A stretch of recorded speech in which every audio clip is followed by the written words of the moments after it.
Before I start my talk, I just want to take a moment and remember Charlie Watts, who died today at the age of 80. He was the drummer for the Rolling Stones. And although I didn't know him personally, I feel like I knew him because I listened to him songs I can remember. And he, by all accounts, was a gentleman, unlike some of the other members of the band. Wasn't a Lothario like the other ones. And he was just a wonderful drummer. And he wasn't flashy. He didn't play complicated beats or show off his skills. But he just always, he served the song. And he was very musical and just brought a great joy and energy to the band's music. So I think of him as taking a Zen approach to rock drumming, doing what's appropriate during the time. So goodbye, Charlie. I'm going to miss you.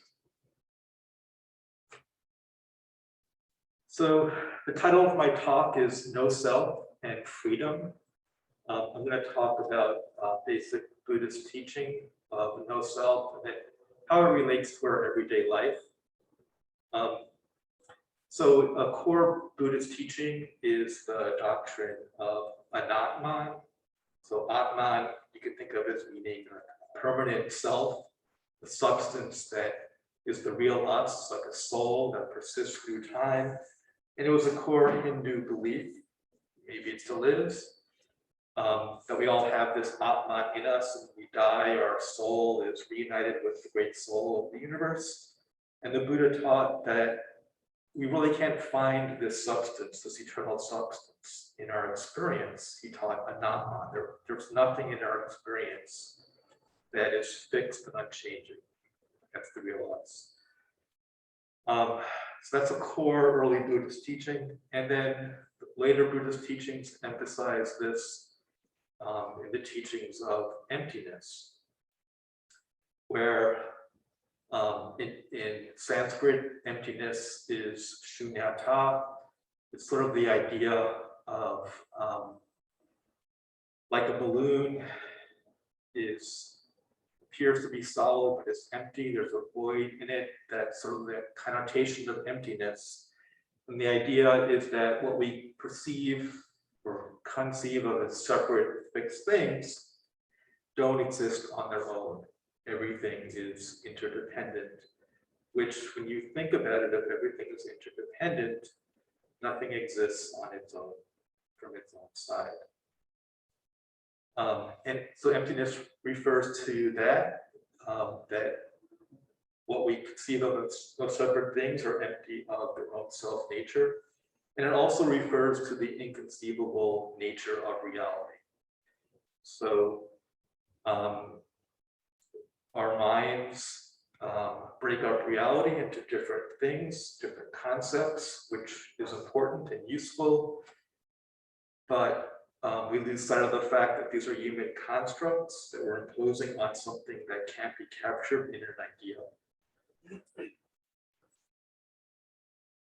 So this is also expressed as non-duality, that thinking is inherently dualistic because we're always, every idea is breaking up reality into at least two parts. You can't have an idea that doesn't also imply the existence of not that. So consciousness is always, to the extent we're thinking, we're engaging in dualistic thinking, which is really a redundancy. That's what thinking is. It breaks up reality into discrete things. So these ideas of emptiness and non-duality and Anatman, they're related to core Buddhist teaching of dependent origination, conditioned arising, that every apparent separate thing is the cause of everything else. Everything's interdependent. We can't pluck anything out of reality. And again, if everything is interdependent, then there really aren't separate fixed things because nothing exists on its own. It always implies the existence of everything that isn't it. So this is a lot of words. We have to use words, but it sounds like babble. But these are important Buddhist teaching. And the Buddha didn't teach that things don't exist.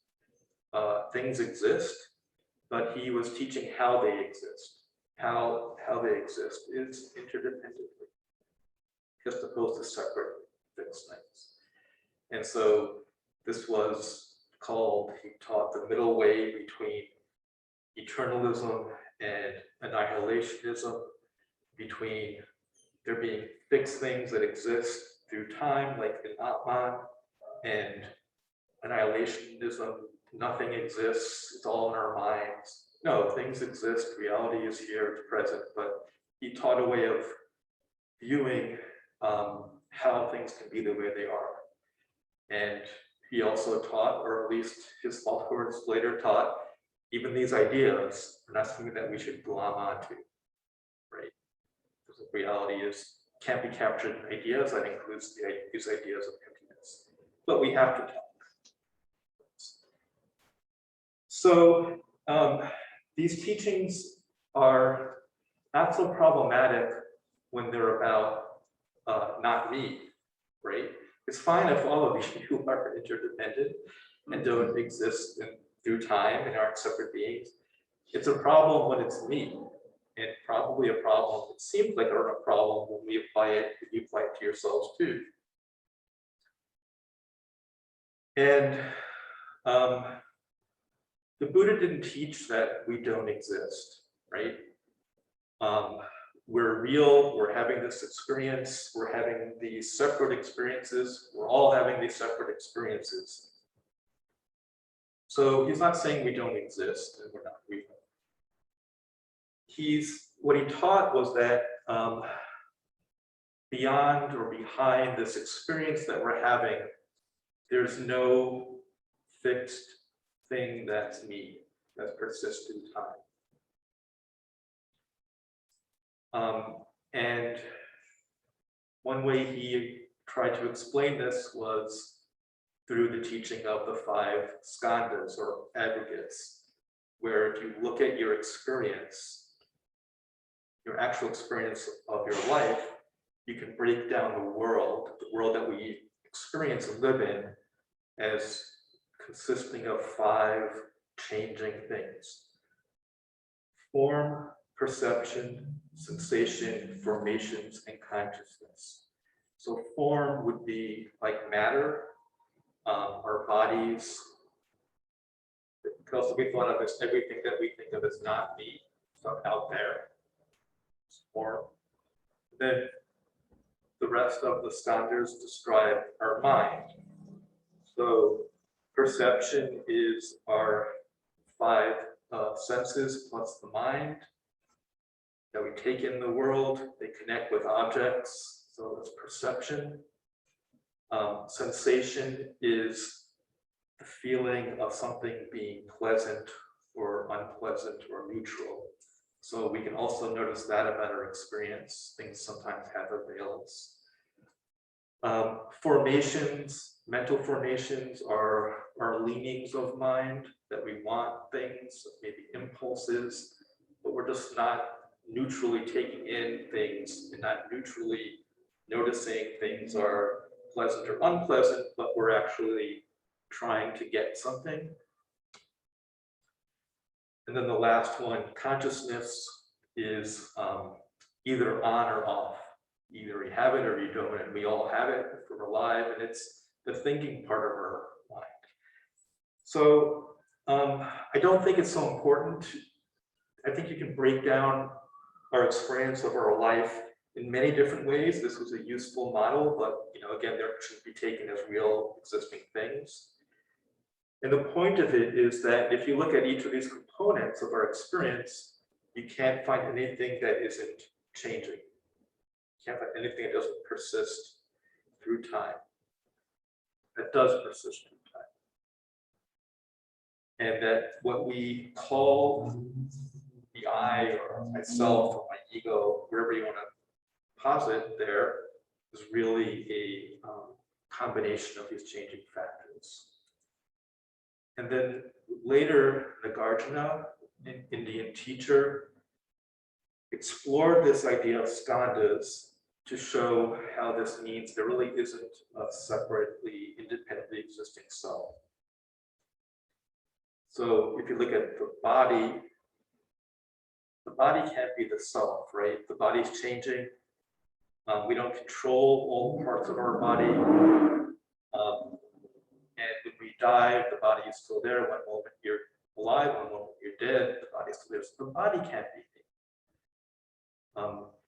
And if you look at the mind, those other four skandhas, they're constantly changing. We can see that in our experience. So how can there be a fixed I? There would need to be a series of I's because it's constantly changing. So there was the I, there was the I, there was the I.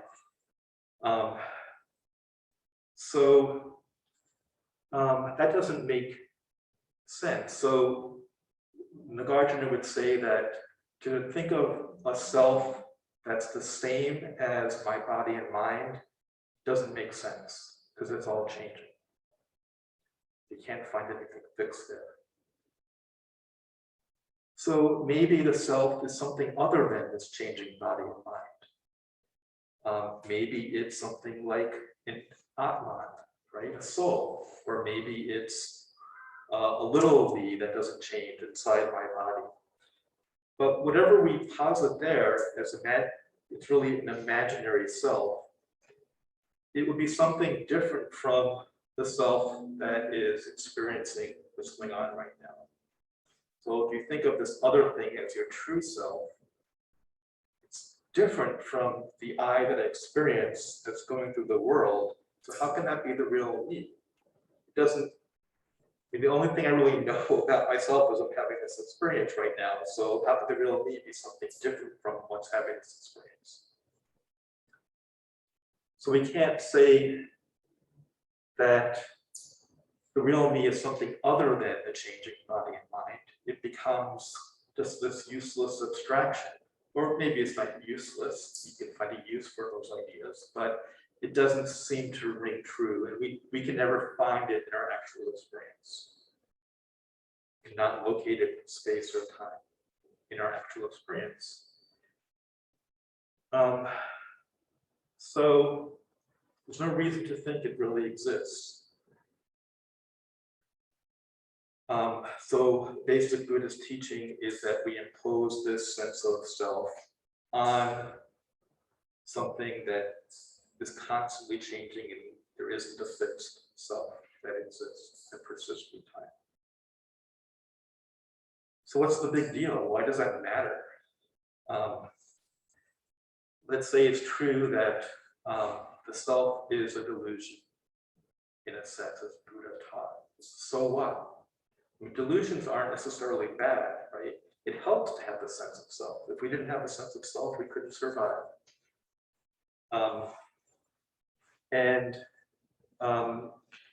Some delusions are helpful, like the delusion that when you look on your computer, this icon, this series, well, I shouldn't describe what's on the computer, but it looks like a folder. It's helpful to think that's a folder that you can move things into, even though that's a delusion, it's not real. So what that we're deluded and think we exist as separate entities, fixed, persisting through times.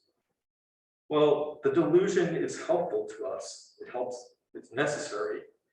But the problem is, it's not really helpful for our happiness.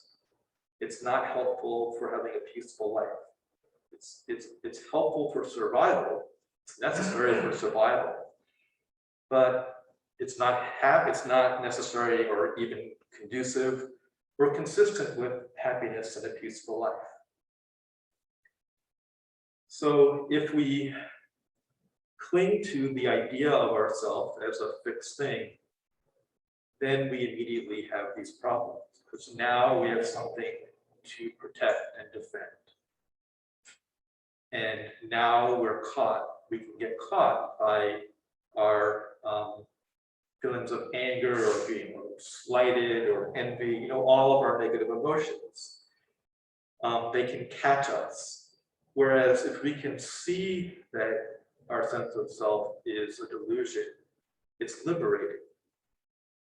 And it's not enough to accept it, understand it conceptually, but we need to see it for ourselves through meditation. And then it's a little bit easier not to be so caught by the melodrama of our lives, right? We all know people that are really caught by the melodrama of their lives, and it's not a peaceful way to live. So seeing through the delusion, getting a glimpse of it, is helpful to us to have a happy and peaceful life. And it also helps with the big problem of life and death. Because if I am really a separate thing that exists and it is not going to exist, that's scary. That's a big problem. We exist now, we're not going to exist later. That's a big problem, and that's where religions have to come up with, teachings to mollify that problem by saying, don't worry, the real you is going to keep living. Real you that you can't find or see or understand doesn't have a body, doesn't have a mind. That is real living. That's going to be eternal, and that's one answer. But it's not satisfying to everybody. It doesn't give me any security, because what if it's not true? If you see really what life is and what we are and what's going on here, then life and death loses its terror over us, I think. Now, on my deathbed, I may be begging for my soul to live forever in heaven. But I don't know. I mean, right now, the teaching of no self is reassuring and peaceful, because I feel like having this experience, and then at some point, this experience, I won't be having this experience. Even putting an I there is problematic, but this experience will stop. That's not so scary. Doesn't mean I don't want to live. I mean, even Zen masters, they don't want to die. Because I think, unless you're suicidal, you enjoy experiencing this. But it isn't such a terrifying prospect if you can see what it means to be alive, and not see yourself as a fixed thing that's going to wink out of existence. So the teachings that I've been talking about are helpful both on a level of living a peaceful life and also on the level of the big picture life and death issues. Whatever our ego is afraid of, fear, shame, embarrassment, that loses its hold on you. If you kind of get the idea that there is a fixed thing in there that needs to be defended and protected and exalted, you can live your life more lightly. And it helps with this fear of death. And I remember the teacher Steve Hagen, a local Zen Buddhist teacher who founded Dharma Field, used to teach here, and I took a class with him once. He talked about reassuring someone who was dying, and he said to the person, wherever you go, it's always like this. And that kind of, he said it comforted that person. I know it comforted me. I heard it many years ago. It's always like this. It's always just like this. And so I use this teaching to overcome my fear of flying. I don't have a tremendous fear of flying, but when I'm flying and we hit a lot of turbulence, and like the plane's rocking, and I get kind of scared that we're going to crash. And at this point, it's the point where we turn them up in the air, we're going to crash. And at some point, it hit me that if I accept the fact we're going to crash and I'm going to die, the fear goes away. And I can just enjoy the flight. I can enjoy the bumpiness. And it seemed like this great life hack. Just accept the fact that you're going to die And then the flight isn't so terrifying and painful anymore. You can enjoy it. You go back to reading your book or watching your movie. And it doesn't really affect whether you are going to crash or not, right? So you might as well not be screaming in terror or feeling the terror. And so I tell this to people over the years. I'd say, look, I discovered this great thing. If you're in the air and you feel like you might crash, just accept the fact that you're going to crash and die. And you're free. Like, it's the resistance that's painful. It's resistance. No. And if you let that go and just accept what's going on, you're free. And it never works for me. And no one ever says thank you for my great teaching. They always, either they don't get it or they think I'm kidding, but it's never sunk in. It's never landed with anybody. And finally, a friend of mine, who I explained this to, I was talking about this, and he said, well, that's because you've been meditating for like 25 years. So it may seem like logical to you and a nice hack, but to most people, it doesn't make any sense. It doesn't work. What do you mean? So that is another benefit of Buddhist teachings, is we can take that radical acceptance through our daily lives, and being in a turbulent plane isn't so scary, and the rest of our lives isn't so scary either. So I just wanted to end by quoting the words of two Zen masters, one current living and one old, no longer with us. So I wanted to read something from Shohaku Okimura.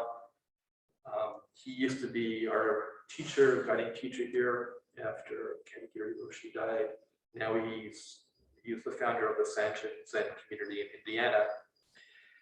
So I'm just going to briefly read what he says about nirvana. This is Shohaku. Nirvana is the way of life that is based on awakening to the reality of impermanence and lack of independent existence. It is not a special stage of practice, nor is it a certain condition of mind. It is simply the way to live one's life in accordance with reality. When we truly see impermanence and lack of independent existence, we understand deeply that we cannot hold on to anything. Nothing lasts forever. Seeing reality encourages us to stop clinging to our lives and their contents, and gives us the chance to open the hand of thought before life forces us to open it. This seeing, accepting, and letting go is Buddhist practice. When we deeply understand this reality and practice in accordance with it, we no longer believe we need to compete with others or with ourselves. We no longer struggle to be more important or powerful than others, and we no longer strive to be who we want to be. This practice of awakening, which is itself nirvana, allows us to settle into the reality of impermanence and lack of independent existence. We then begin to live more peacefully.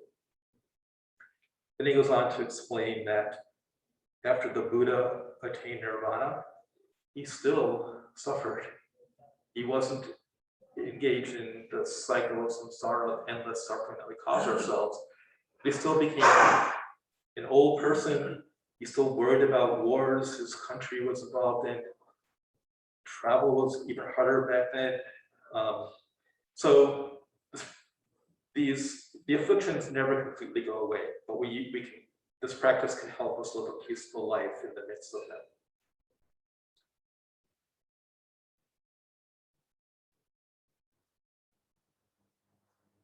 So then he says, in nirvana, we can accept all conditions and even enjoy them in a sense. But of course, acceptance requires our effort and practice. And we must still work to develop ourselves and to relieve the suffering of others.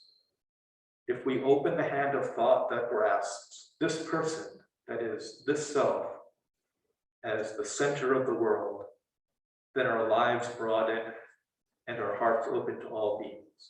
This is the basic teaching of Shakyamuni Buddha. And then a much shorter statement by a Chinese Zen master, Lin Ji, who I think became founder of the Rinzai school, are arch rivals.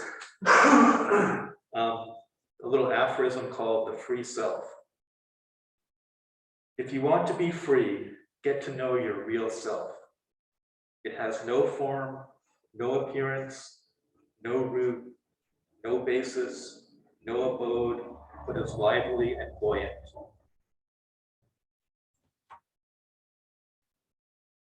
So that's what I wanted to say tonight. Thank you for listening to me. And the floor is open to questions, comments, remembrances of Charlie Watts, whatever.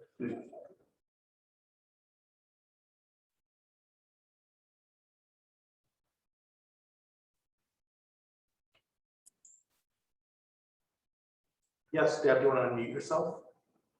Yeah, can you hear me okay? Okay. So thank you for, it's kind of like a hard topic to talk about, but I always appreciate people's approach to these skandhas and no self, and I really enjoyed your approach to it. It sounds very helpful. Especially I'm having a lot of conversations with my 89-year-old mother about death. She seems to bring it up a lot. We talk about it, and she has a very peaceful attitude towards it. Like, she just feels like she's going to be gone when she dies. She's just going to be gone. She's an agnostic, but it's kind of interesting how we as Buddhists approach death. So it just kind of brings up kind of that, how am I approaching it? And, it's such an open matter, because like you say, you don't know until you reach that point, just what your feelings are going to be. So, I don't know, it's an interesting, for me, it's an interesting topic. I've had a lot of patients die over this past year, so I think about it quite a bit. So thank you. Thank you, Deb. Now, I've heard it described, I think this is a Zen approach, but I'm not 100% sure, that you can look at life as when you're born, the world comes into existence, and when you die, the world stops. And in a sense, that's true, because the world that we know and experience, the subjective phenomenal world that we experience, can exist without us. It didn't exist before we were born. There's nothing outside of our experience. So one nice thing about looking at life and death that way is there's less FOMO. Right? Like, I think one of the hardest things about death is we don't know what's going to happen, and we're not going to get to see it. And if we have a sense of, well, the world that I know and experience is going with me, I'm not going to fear about, I'm going to have less fear of missing out.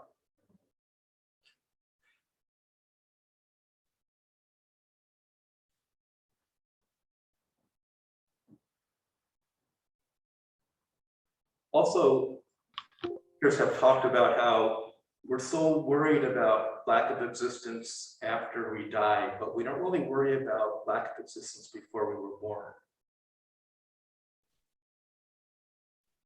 The problem that people face when they experience themselves as a limited entity that has life and will eventually experience death, a lot of the attachment that takes place is because we identify with that body and our consciousness through the senses. When you begin to really look in and recognize the life force that animates that body, that continues after the death of the body, then the fear begins to disappear. The Buddha actually claimed that upon his complete enlightenment, he had perfect memory of his 5 most recent previous lives. And in each one of those lives, he was an enlightened master. He just hadn't come to complete perfect enlightenment yet. So it's a matter the identification with your true nature then can help relieve that fear or that uncertainty. But the hardest part then is the surrender to the divine will. Thank you. Yeah, thank you. Thank you. Yeah, so I've heard Buddhism described as a teaching about not arguing with the inarguable. Doesn't help. And I guess we assume that we're all going to die and it's inevitable. We really don't know that.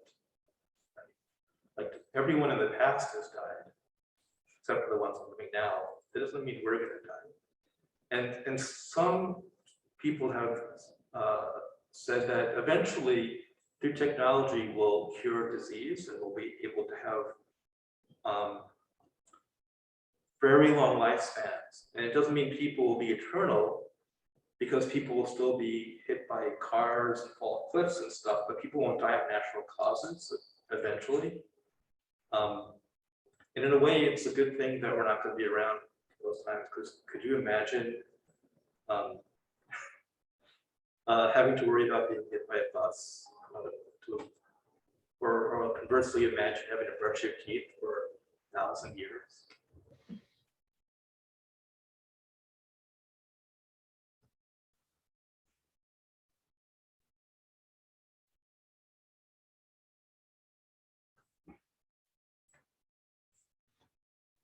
Are there limitations on the kind of work that can be done, say professionally, and be consistent with a Zen lifestyle?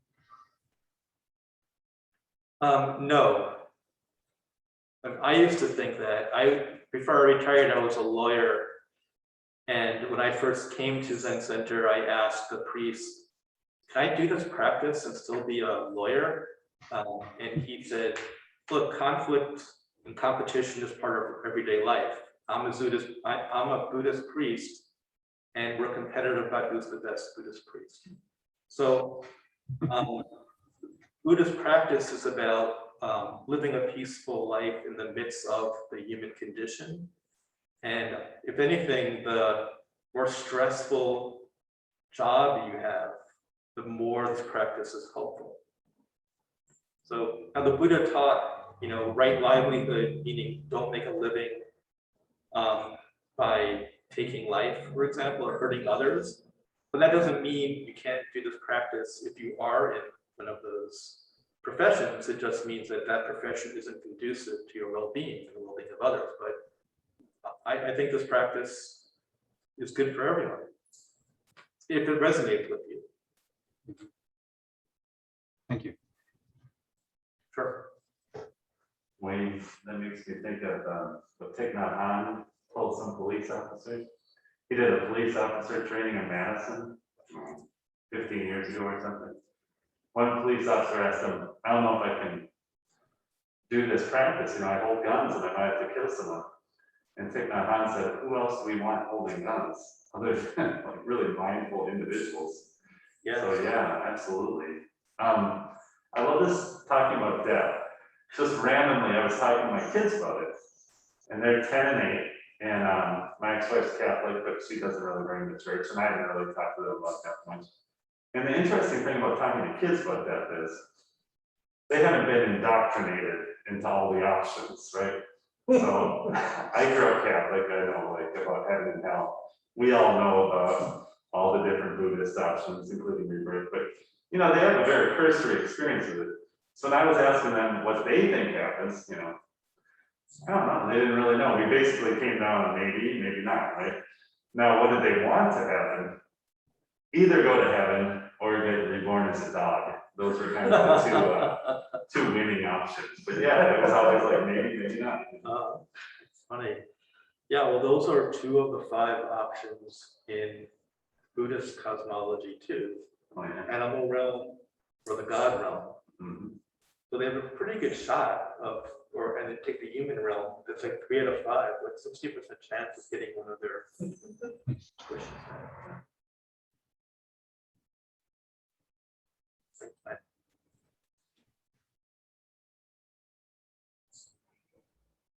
Does anybody else have anything they want to say?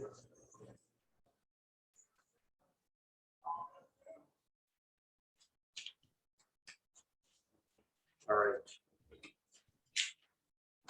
In that case, I will make the announcements. So every Thursday, we have